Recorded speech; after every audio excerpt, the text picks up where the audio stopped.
ये दोस्तों हम लोग जा रहे हैं वो क्या नाग पंचमी है, लेला पुदीना। अब हम लोग जाएंगे वहाँ कहाँ, जब आज नाग पंचमी है। सब लोग आज क्या जो कपड़ा की गुड़िया बना के लाते हैं फेंकेंगे और हम ये छोटे छोटे पीटेंगे। दोस्तों मस्ती बहुत हुई। अब हम आपको बताएंगे सावन का सबसे बड़ा त्यौहार नाग पंचमी। हिंदू पंचांग के अनुसार सावन मास के शुक्ल पंच की पंचमी तिथि को नाग पंचमी का त्यौहार मनाया जाता है। यह दिन नाग देवता की पूजा अर्चना की जाती है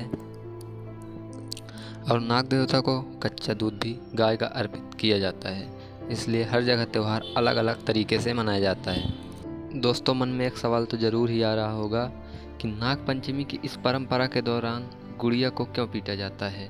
तो दोस्तों बने रहिए इस वीडियो में, हम आपको इस कहानी से रूबरू कराते हैं। इस प्रकार परंपरा कई राज्यों में कई तरह से निभाई जाती हैं, जैसे सांपों को दूध पिलाने की परंपरा, या फिर घर में दरवाजे पर गोबर की सर्पाकृत बनाकर उसकी पूजा करने की परंपरा।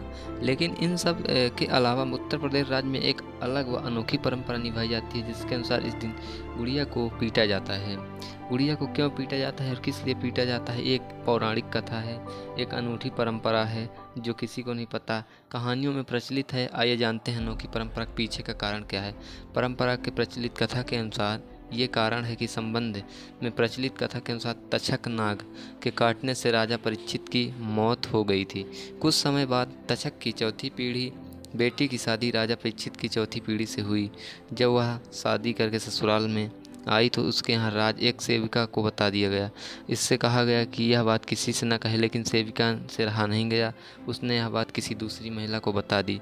इस तरह बात फैलते फैलते पूरे नगर में फैल गई।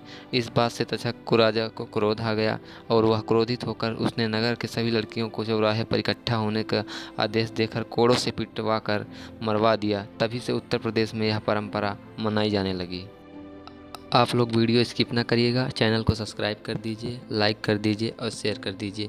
कहानी के अनुसार एक बार एक लड़की का भाई भगवान भोलेनाथ का परम भक्त था और वह प्रतिदिन मंदिर जाता था। उस मंदिर में उसे हर रोज़ नाग देवता के दर्शन होते थे।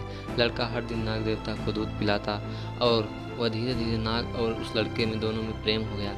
नाग देवता उस लड़के को कितना प्रेम हो गया कि उसे देखते ही अपनी मणि छोड़ उसके पैरों में लिपट जाता था। इसी तरह एक दिन सावन के महीने में दोनों भाई बहन एक साथ मंदिर गए। मंदिर में जाते ही नाग देवता लड़के को देखते ही उसके पैरों पर लिपट गया और बहन ने जब यह नज़ारा देखा तो उसके मन में भय उत्पन्न हुआ और उसे लगा कि वो मेरे भाई को काट लेगा।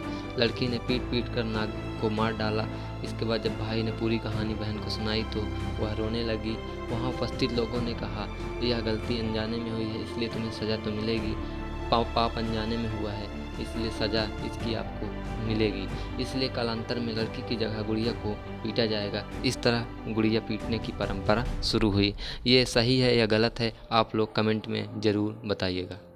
हर जगह परंपरा के अनुसार अलग अलग रीत और अलग अलग रिवाज से इस त्यौहार को मनाया जाता है। हमारे गांव का है ये, हमारे गांव में कुछ इस तरह यूँ मनाया गया है, आप देख ही सकते हैं। मैं इस ब्लॉग को शूट किया हूँ, थोड़ा हड़बड़ाहट हुई है लेकिन शूट कर लिया हूँ अच्छे से, ताकि आपको दिखा सकूँ कैसे इस त्यौहार को मनाया जाता है। ये त्यौहार बहुत अच्छे से मनाया गया इस वर्ष भी, और इसीलिए हमें भी सोचे हम भी मनाएं। शरारत करने का मन तो अब भी करता है, पता नहीं बचपन जिंदा है या फिर ख्वाहिशें अधूरी हैं। रोने की वजह भी ना थी, ना हंसने का बहाना था, क्यों हो गए हम इतने बड़े, इससे अच्छा तो वो बचपन का ज़माना था। उड़ने दो परिंदों को अभी शौक हवा में, फिर लौट के बचपन के ज़माने नहीं आते। आप भी बचपन में इस त्यौहार को एंजॉय किए हैं या नहीं, ज़रूर कमेंट में बताइएगा। बचपना बहुत अच्छा होता है। नींद तो बचपन में आती थी, अब तो सिर्फ थक कर सो जाते हैं। सब लोग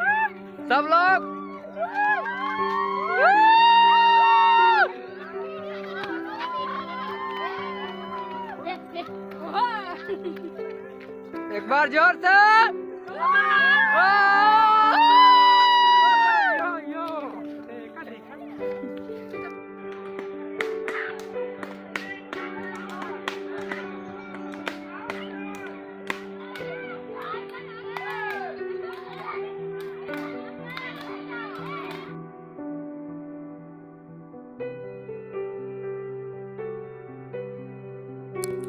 सबसे ख़ास बात है यह झूला। इस झूला को आपने एंजॉय किया है कि नहीं, और किस पेड़ में डाल करके इस झूला को झूला है और एंजॉय किया है, इस बात को ज़रूर बताइएगा।